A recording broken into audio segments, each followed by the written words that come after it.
Salve, salve, meus amigos do Café Cultural, aqui da Rádio Mega Brasil. Um prazer, uma honra, uma alegria estar com vocês de novo, iniciando mais um programa, iniciando mais um grande bate-papo. E essa semana eu tenho a alegria de trazer um colega jornalista, o Marcelo Freitas, que está lançando um livro sobre um assunto extremamente atual e que eu particularmente concordo não somente com o título, mas com o trabalho que ele está realizando. Marcelo, é um prazer estar recebendo você aqui. E eu queria que você já se apresentasse falando o porquê que você quis trazer uma obra, colocando que nós, jornalistas, também estivemos, assim como estamos ainda, na linha de frente da Covid. E, na verdade, nunca fomos muito reconhecidos, muito pelo contrário, sempre fomos alvos de muito tiro, bomba e porrada, né? Exatamente. Como é que você está, Marcelo? Ô, Sérgio, primeiro eu queria agradecer a oportunidade que você está me dando de expor o meu trabalho aqui nesse canal, né, para que as pessoas o conheçam. Eu decidi escrever esse livro no início do ano por uma razão assim, muito prática, né? É que o jornalista, o jornalista, particularmente, é um profissional meio invisível, né? Sem dúvida. Ele noticia tudo o que acontece, sim, né? As coisas boas, as tragédias, as alegrias. Mas a realidade dele, a realidade do jornalismo, a realidade do jornalista, o que está por trás das câmeras, o que está por trás dos portais, das emissoras de rádio, essa realidade ela é invisível, né? Porque raramente o jornalista fala de si próprio. Ele não fala de si próprio. Muito raramente mesmo, infelizmente. Muito raramente. Eu não sei se é por talvez um desejo de não se achar melhor do que os outros, né? Por falta de vaidade ou vaidade. Ele raramente conta as suas próprias histórias. E a história do que aconteceu na pandemia, no jornalismo, é uma história que não poderia ficar para trás. Concordo 200% contigo. Porque é uma história de uma extrema dedicação, né? De extrema dedicação, extremo comprometimento com a verdade, a ciência, e que, se não fosse contada, ela ficaria perdida, ela não seria contada.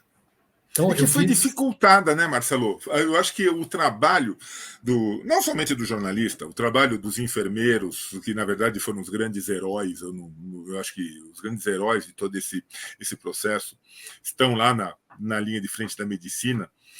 Mas o jornalista teve o seu trabalho extremamente dificultado, eu diria.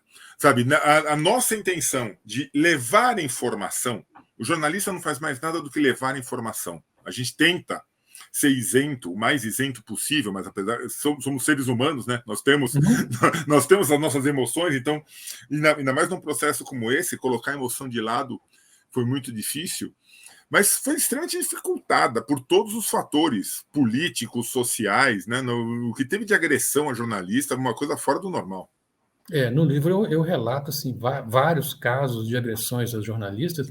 Inclusive, eu coloco um dos entrevistados, né? Ele é de uma emissora de TV. Ele explica como que ele fazia para não ser agredido. Ele fazia o seguinte: se ele tinha que fazer uma passagem, que é quando o repórter entra ao vivo, no ar, né? Entra na imagem, ele procurava fazer sempre em frente ao muro, colado ao muro, que aí não tinha possibilidade de alguém passar atrás e agredi-lo. Gente, a que ponto chegam os cuidados que tivemos que ter? Não, Marcelo, que absurdo. Eu me lembro de uma reportagem que o repórter estava simplesmente dando números. E passou uma senhora, se ainda fosse, sabe, nada contra, acho que mulher é tão forte quanto o homem, mas passou uma senhora, e já uma senhora com uma certa idade, gritando que a Covid não existia, que era tudo uma invenção da imprensa. Eu fico imaginando a que ponto chegou a mente das pessoas, o desespero das pessoas para falar uma frase dessa. Aí, nesse aspecto, nisso que você está colocando, né, o Guilherme Balsa, da Globo News, que eu entrevistei, ele falou o seguinte: quando ele recebia alguma agressão verbal na rua, ele simplesmente ficava quieto, não respondia, porque o repórter responder a uma agressão é tudo que o agressor quer. Exato, exatamente, É tudo que ele exatamente. quer. É muito Então, ele difícil, né, ter esse... ficava quieto e deixava passar. Né? Mas você tocou na questão aí dos heróis, né? Uhum. No livro, assim, eu deixo claro que os jornalistas eles não foram heróis. Tá. Não foram heróis. Eles foram, igual os médicos, os profissionais de saúde, foram profissionais que apenas cumpriram o juramento que eles fizeram no momento Que da maravilha, formatura. Né? que maravilha. Então, eu não os tratei como heróis e fiz questão de, no último parágrafo do livro, Uhum. dizer que eles não foram heróis. Eles foram Tá. profissionais que cumpriram com honradez o juramento da formatura. Nossa, muito bom. Agora é engraçado, né, Marcelo? Uma coisa que eu não vi dificuldade no trabalho jornalístico quando de fazer as entrevistas. Quando eu ia entrevistar médicos, quando eu ia entrevistar profissionais da saúde, quando eu ia entrevistar outras categorias que estavam trabalhando durante a Covid, eu não vi essa dificuldade. Eu percebi uma dificuldade muito grande por parte da própria população. O que foi uma coisa meio estranha, né? Esquisita, a população que dependia da imprensa para ser informada estava contra a imprensa. Foi uma, eu acho que isso é meio inédito, né, na história. Aí você tem o seguinte: você tem uma parte da população que era negacionista. Já. Né? Era negacionista, era contra o isolamento social, contra a vacina. Então, assim, quem dificultou o trabalho do jornalista na relação com a população foi essa Uhum. parte da população, né? Ok. A parcela negacionista. E a outra parcela não, a outra parcela entendeu, né? A importância da vacina, entendeu a importância dos cuidados, enfim. Ela colaborou, mas tem uma parte que realmente, né, trabalhou contra. Trabalhou contra. Difícil. Chegar ao ponto de ter necessidade, Marcelo, de ser criado um consórcio de veículos de imprensa para passar informações críveis. Nós tivemos um advento incrementado nesse período da pandemia, que foram as fake news. Fake news sempre existiu, né? Eu acho que sempre existiu, sempre tivemos interesses manipulando algumas informações, mas na intensidade, no volume, na gravidade do que aconteceu nessa pandemia, nunca foi visto, né? As fake news foram um capítulo à parte na história. As fake news, elas deram muito trabalho para a imprensa, né? Uhum. Então, o jornalista, ele podia estar noticiando como se cuidar, né, para não pegar a Covid, mas uma parte do jornalismo se ocupou de produzir a contra-informação em relação às fake news. Deram muito trabalho. Olha só. Né? Mas foi um trabalho assim que eu considero importantíssimo. Por exemplo, o da Agência Lupa, né? O projeto Comprova também fizeram um belíssimo trabalho de contra fake news. Uhum. Ficou invisível também. Né? Ele Também. com a história dele. Agora, essa questão de... Também, Fala, perdão. Você pontou uma coisa que eu queria detalhar, né? Você falou aí no consórcio de veículos de imprensa. Sim. Eu conto a história de como que surgiu o consórcio de veículos de imprensa.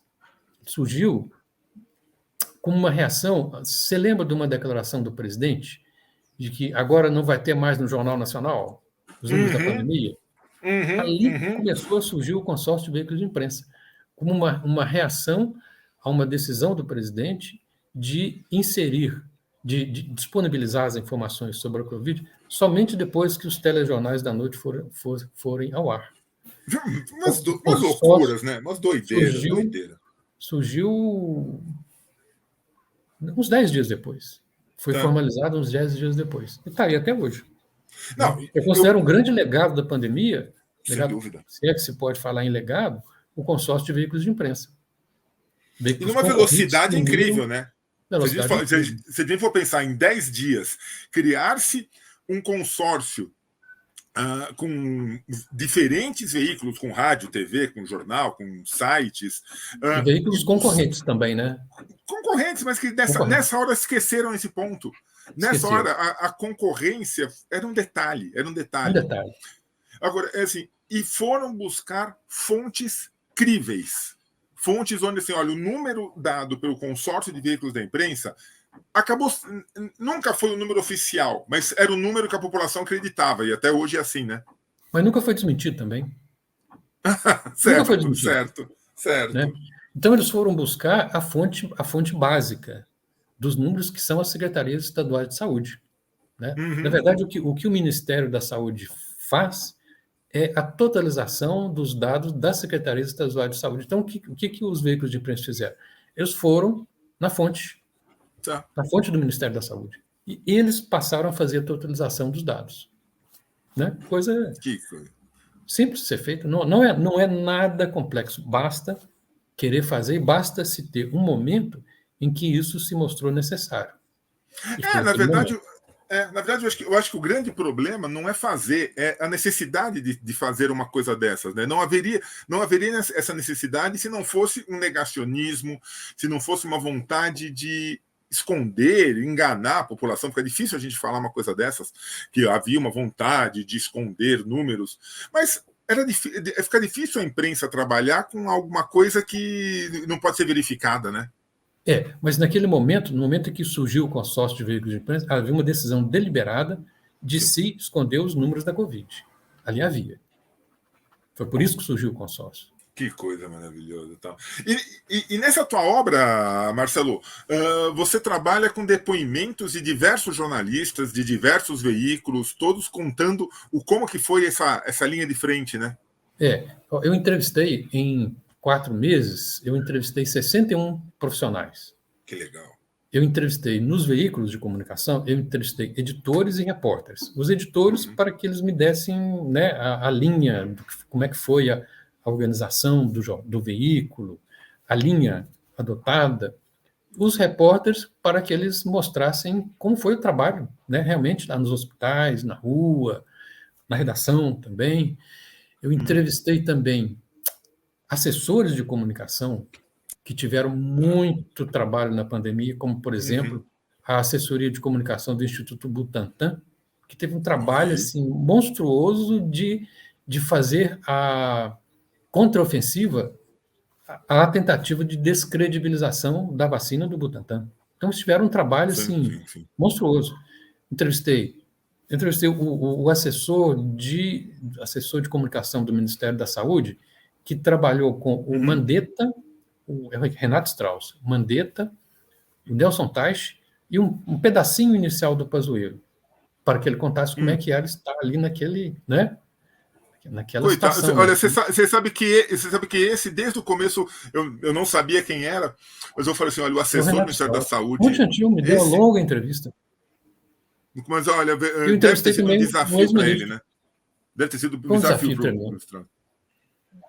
Entrevistei também o ex-ministro Nelson Teich. Ficou pouco tempo, né? Mas me contou como é que foi e eu entrevistei também, foi muito importante, cientistas.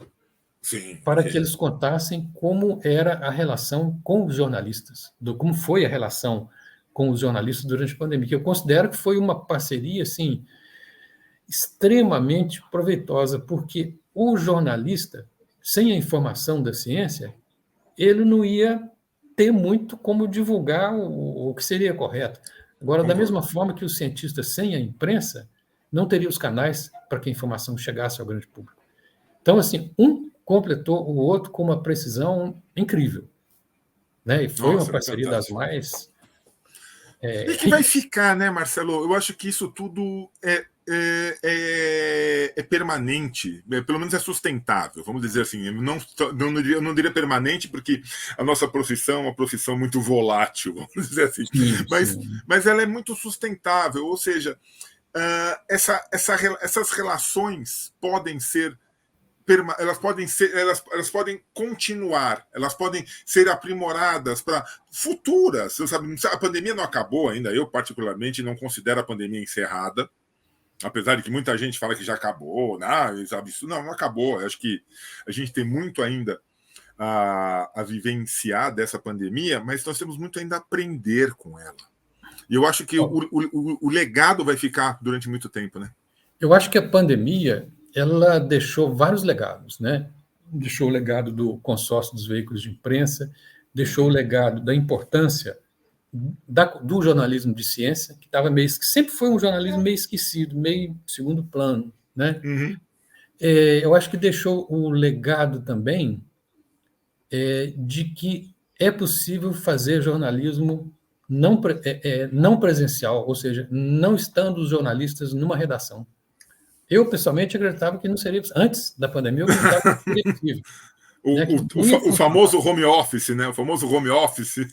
Mas o home office funcionou e funcionou bem durante a pandemia. Então, assim. Acho que só teve uma coisa que não funcionou bem: O quê? internet. As empresas de internet, com perdão a todas as empresas de internet, desculpa, perderam a oportunidade de oferecer um produto de primeiríssimo mundo e agora, as falhas que nós tivemos de internet deram uma prejudicada bonita, Verdade. viu? É porque todo mundo estava pendurado na internet, né? Também. É, Tem que dar um desconto, né? dá um descontinho para eles. Mas, Mas mas, eu acho que o mas, trabalho fica, né? mas então, só para completar essa visão aí do jornalismo online, fica. A pandemia mostrou que, numa situação de emergência, como foi a Covid, numa situação que, tomara que não aconteça de novo, né, em que for necessário o jornalismo ir para o home office, ele vai e continua e vai prestar um bom serviço. Isso ficou provado. E houve também mudanças, que eu acho que são importantes, né, na forma de produção da notícia. Sim, sim. Uma mudança que eu considero muito importante aconteceu na TV, né? Porque a TV trabalhava antes da pandemia com aquele modelo da imagem de alta definição, o entrevistado ambientado no cenário da reportagem, né? Então, assim, a pandemia mostrou que também produz boas reportagens de TV com o entrevistado estando do outro lado, na frente de um computador ou de um celular, porque naquele momento, no momento da pandemia, o mais importante não era a qualidade da imagem, era a qualidade da informação. Ou seja, Sem a dúvida. imagem Nossa, podia estar toda perfeito. chuviscada, mas a fonte era uma fonte imprescindível. Então, não importava se a imagem estava ruim. E a Importava que sociedade aceitou bem isso, né? A população aceitou. aceitou A muito bem população isso, quer dizer, aceitou isso. Hoje, compreendeu, entendeu. Fantástico isso. todas as emissoras trabalham com esse modelo da imagem, não a imagem de excelente qualidade. Claro que, quando for possível, faça uma Claro, claro, matéria de claro. excelente, com a imagem de alta qualidade. Mas, quando não for possível, vai do jeito que é possível. Porque o mais importante é a informação. Naquele momento, a informação era o essencial. Não era Isso nos nada lembra lá além atrás, né, disso. Marcelo? Isso nos lembra lá atrás, quando a gente falava assim: olha, gente, eu não sei como, mas a informação está aqui, precisa ir para o ar. Isso nos lembra o começo lá do jornalismo, né? Quando a gente ia atrás da informação, falava assim: gente, eu tenho um conteúdo fantástico. Ah, mas a foto não está boa. Ah, mas não interessa, gente. O que interessa é a informação, é o que isso vai gerar na sociedade. Eu trabalhei em televisão, quantas vezes, né? A gente sugeria uma boa matéria, aí o produtor virava para mim e falava: mas tem imagem? Tem imagem? A É. matéria caía, não tinha imagem, não tinha matéria. Hoje não, isso não é mais a referência. Então, Nossa, são os legados da pandemia, né? verdade. Hoje, as redações elas estão todas no presencial. Um ou outro repórter tá em home office ou no híbrido, mas assim, já foi feito o retorno ao presencial. Mas ficou a ideia de que, se precisar voltar para o home office, não tem problema nenhum. Não compromete a qualidade da informação. Ah, isso eu acho fantástico. Isso eu acho fantástico.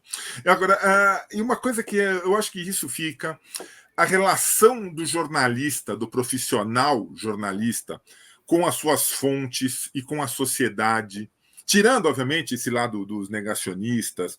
E nós tivemos também como fontes aí péssimas fontes e que foram exaltadas como grandes fontes, quando foram ver, na verdade, não entendiam nada do que estavam falando, né? Mas, assim, esse trabalho foi fantástico. Eu acho que a tua obra, Marcelo, é uma obra necessária.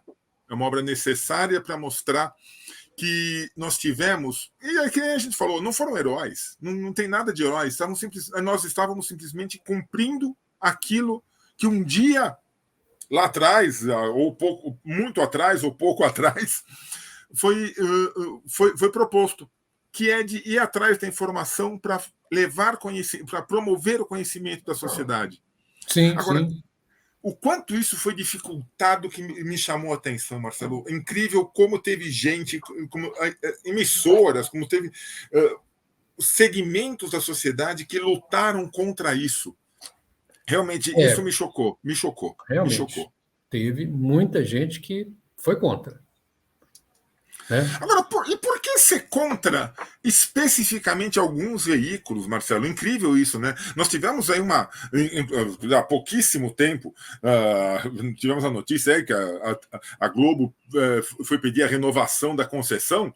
Continua esse papo assim, não sei se eu vou renovar a concessão da Globo, sabe? Globo, Folha, UOL. Nós tivemos alguns veículos que foram especialmente massacrados. Só porque tinha uma linha contrária à ideologia política? Gente, isso não pode acontecer, né? Assim, mas no geral, o jornalismo ele foi vitorioso. Concordo. Ele foi amplamente vitorioso nessa batalha contra os negacionistas, né? Essa turma aí. Ele foi amplamente vitorioso. E você acha que a sua, por favor. Nem sei se a palavra existe, né? Imprescindibilidade. Não, existe e é real. Eu queria entender, Marcelo, que na verdade, isso, e acho que em toda família, a gente fala, né, que família só muda de endereço, toda família sempre tem um ou outro que faz parte desse grupo de negacionistas, e fala assim, não, que os jornalistas incentivaram, o jornalista só fala o lado ruim da notícia. Gente, eu trabalho durante já alguns anos, trabalho na Sabesp aqui em São Paulo, e eu falo, a coisa mais difícil é colocar uma matéria positiva sobre uma empresa de prestação de serviços públicos na imprensa. Porque a notícia não é você abrir a torneira e dela sair água. A notícia é quando você abre a torneira e não acontece a mágica de sair água. Notícia não é um avião levantar voo, né? A notícia só é quando o avião cai. Aí a gente tem que mostrar qual que é a natureza do jornalismo. Né? Exato. O jornalismo existe para noticiar coisas boas e coisas ruins, claro. Festas e tragédias. Sim. Mas, assim, a notícia, ela existe muito mais aonde está o problema. Né? Porque o problema, ele precisa ser mostrado para que ele seja solucionado. É da natureza do jornalismo. Perfeito. Você desconsiderar isso, você está desconsiderando o jornalismo. Então, assim, um veículo que não incomoda é um veículo fadado a ser fechado. Claro, ele tem que incomodar. Né? O veículo de comunicação, o veículo jornalístico, ele tem que causar incômodo. É da natureza dele isso. Se ele não causa incômodo, ele não está sendo útil, ele não vai ser notado. Ou seja, não é causar o problema. O que as pessoas têm que entender é que a imprensa não causa problema. Ela mostra o problema, e aí, através dessa demonstração, busca-se a solução. Exato. Sabe? Porque, às vezes, esse movimento não é tão simples. Encontrar a solução para um problema, às vezes, não é uma coisa... deveria ser natural. Deveria, mas às vezes não é. Se a imprensa não demonstra o problema, às vezes a solução demora. É aí que entra as pessoas que criticam o jornalismo. Né? Mas elas talvez não entendam qual é o sentido do jornalismo. Verdade. Talvez elas não saibam. Agora, me diz uma coisa, como que o povo encontra o teu livro? Como que o povo acha Marcelo Freitas? Como que as pessoas conseguem ter acesso a essa obra? Posso mostrar o livro aqui? Por favor, faço questão. O livro é esse. Nós também estivemos na linha de frente. O livro, ele está, por enquanto, ele está à venda no site da editora. E é muito fácil chegar ao site da editora. É só digitar, entre aspas, o título do livro no Google, que a primeira referência que aparece lá é o do livro. Tá, Cai joia. na loja da editora. Uhum. Tá? Tá, Ele e aí já vai consegue. estar à venda em outros sites também. Ele tem físico e online ou não? Não, ele só tem no físico, só em Só tem papel, no físico. Tá. só no físico. E Então, assim, futuramente você falou vai estar em outras lojas. sim, vai estar em outras lojas. Tá, joia. E se as pessoas quiserem bater um papo com o Marcelo Freitas, quiserem conhecer um pouco mais do teu trabalho, como que elas te encontram? Encontra no Facebook, né, eu vou passar o e-mail meu também, é 01marcelo.freitas@uol.com.br. Tá. E aí eu acho que vale a pena, gente, vale a pena conversar. É importante essa troca de experiências. Mostrar, quem sabe aí a gente consegue ampliar essas 61 entrevistas do Marcelo e colocar casos, porque eu fico imaginando por esse Brasil afora e pelo mundo afora, porque lembrando que pandemia não foi uma coisa brasileira, a pandemia é o mundo global, inteiro né? envolvido. Eu fico imaginando em outros países o trabalho, as dificuldades que os jornalistas devem ter tido, tão grandes quanto as nossas. Sim, Só sério. mudando apenas o idioma. Uhum. A cobertura da Covid, eu não tenho dúvidas, ela foi a maior operação da imprensa brasileira em toda a sua história. Tá. Né? Porque algumas pessoas me questionaram, mas por exemplo, a cobertura da Segunda Guerra? Não, tudo bem, a cobertura da Segunda Guerra durou aí, né, 4, 5 anos, mas assim, na Segunda Guerra, as pessoas morriam na Europa, morriam no Extremo Oriente, não morria na casa, na sua casa, o seu vizinho não morria, né? Então, assim, o alcance da cobertura, em todos os países do mundo, houve pessoas que adoeceram de Covid, que perderam a vida. Né? Em todos esses países, o repórter correu atrás da notícia na cidade dele, né? No bairro dele. Não Então, precisou te deslocar muito, não, né? não precisou. Então, por isso que eu defino como tendo sido a maior cobertura da imprensa em toda a sua história, desde que os primeiros veículos de comunicação foram fundados. E eu torço para que não aconteça uma cobertura, venha a ser necessária uma outra cobertura desse tipo, né? E com uma coisa, né, Isso não Marcelo? aconteça. Várias pessoas, eu já ouvi isso diversas vezes. Hoje em dia tem mais informação na edição de domingo de um jornal do que tinha o ano passado inteiro. Falou, não, gente, a quantidade de informação é a mesma. Seja hoje, seja o ano passado, seja o século passado, a quantidade de informação é a mesma. O que mudou foi a velocidade em que essa informação chega até nós. Então, sem dúvida alguma, o desafio da cobertura da Covid, além de ser uma coisa que nem o Marcelo falou, que estava acontecendo a metros de distância de cada pessoa, a velocidade da informação, as possibilidades de transmissão da informação, ao mesmo tempo que ajudaram, ao mesmo tempo que isso é fantástico, se tornou um outro grande desafio. Na pandemia, ocorreu uma brutal aceleração do tempo da notícia. Cito um exemplo, né, muito interessante, que me foi passado pelo Rafael, que cobre ciência pelo Jornal Globo. Ele me falou o seguinte: antes da pandemia, as revistas de ciência, antes de divulgar a edição seguinte, né, a próxima edição, eles abriam um tempo para que os jornalistas de ciência tivessem acesso ao material e pudessem, a partir daquele acesso privilegiado, produzir suas matérias, entrevistar outras pessoas, enfim, dar uma reportagem um pouco mais embasada sobre o assunto que a revista estava tratando. Só que, na pandemia, essa janela ela deixou de existir. Sem dúvida. Não dava tempo. Né? As revistas de ciência elas não podiam se dar o luxo, geralmente o tempo era de uma semana. Olha só. Uma semana. Então, mas só que na pandemia não era possível dar esse tempo para que os repórteres de ciência produzissem material. Isso como é que se chama isso? Embargo. Acabou o embargo. Tá. Porque a velocidade da notícia era um negócio avassalador. Não, e não só avassalador, como necessária. Era preciso que nós tivéssemos a informação praticamente em tempo real. Praticamente em tempo real. Não adiantava aquela coisa, eu vou ver hoje à noite. Não, hoje à noite já podia ser tarde. Hoje à noite já era ontem. Já, exatamente. Olha, fantástica frase. Fantástica, Marcelo. Fantástico. Marcelo, eu quero te agradecer demais por esse tempo. Quero agradecer demais pelo teu trabalho. Parabenizar pela iniciativa dessa obra. Não pare.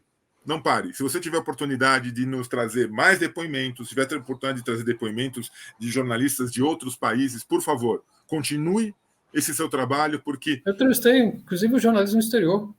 Também já tem? Já tem? Mas continua. Está no livro. Eu entrevistei o Sérgio Útico, correspondente do SBT em Londres.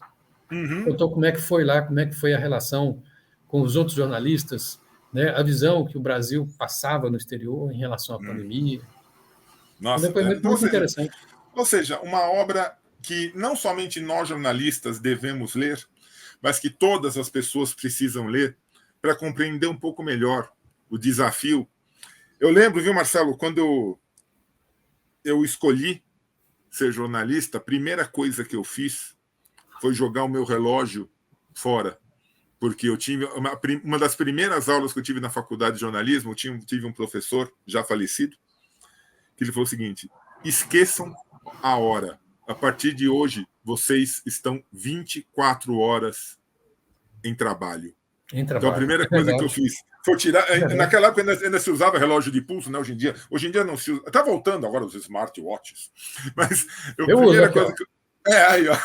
a primeira coisa que eu fiz foi tirar o relógio e falar: agora, meu tempo é a informação. E a informação acontece a todo tempo. A sua mente ela fica ligada o tempo todo.